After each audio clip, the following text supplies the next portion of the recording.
Here's how to undo components in Figma. So let's quickly make some components. So let's just make a square and let's just make a circle right here.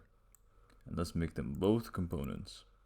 So now we have both components right here. Now if we want to undo a component, first we need to just copy by doing Control C and then pasting, and then we just drag it down here for a second, and then from here we just go to the three dots on the right side, click on it, and then detach instance.